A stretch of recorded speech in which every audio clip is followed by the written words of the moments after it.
As kids, we would use our imagination to navigate through traffic. As adults, it's a little more complicated.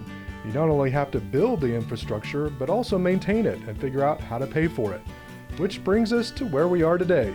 The City of Lakeway will have an election on a transportation bond this coming November. City Council called the election in August. Motion carries 6-1. Thank you. With a list that includes 11 projects totaling around $17.5 million. We'll break it down for you in 6 groups. If approved, these are some of the projects you'd potentially start seeing sometime next year. First on our list, Ranch Road 620. A widening project is expected here in the future.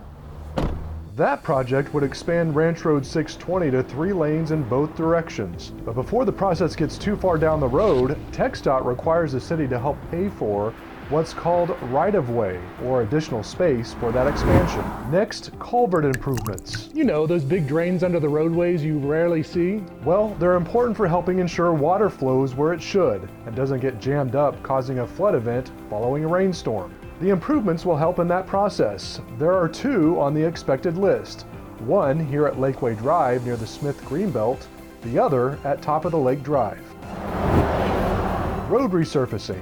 As you can see, Lakeway Drive has some visible signs of cracking. Resurfacing work typically happens every few decades, but increased traffic and even the winter storm that hit us back in 2021 caused the roadway to break down a little faster than usual.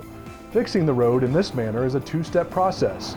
Crews have to mill the road, kind of like using a cheese grater to thin it down, and then top it off with fresh asphalt to make the road smoother for future years. Lakeway Drive, Loman's Crossing Road, and Lakeway Boulevard are all on this expected list for resurfacing work. Next, traffic lights. There are 2 on this expected list.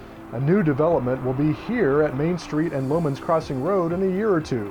So that traffic signal will be in place to help with flow here at Loman's Crossing Road in front of the Hills entrance. And for the increased traffic on Flint Rock Road, a traffic signal here at Flint Rock Road and Wild Cherry.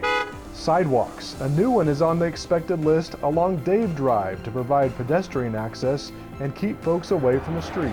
You may be surprised that Lakeway's never had a full Main Street. In fact, these barricades have been up here for several years behind H-E-B.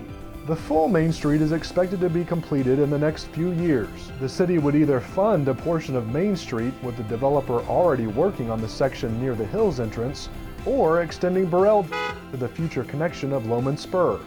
This is a connectivity element to get folks navigating less on 620 and more on the interior roads to places like H-E-B. And there you have it, 11 potential projects in 6 groups, from culvert improvements to connectivity options for a total of $17.5 million. Now it's up to you, the voter, to decide how to manage the city's future transportation infrastructure. Early voting will take place the end of October and Election Day is November 8th. So make sure you're registered to vote. And for more on these projects and on voting, please visit our website, lakeway-tx.gov, or email us at info@lakeway-tx.gov.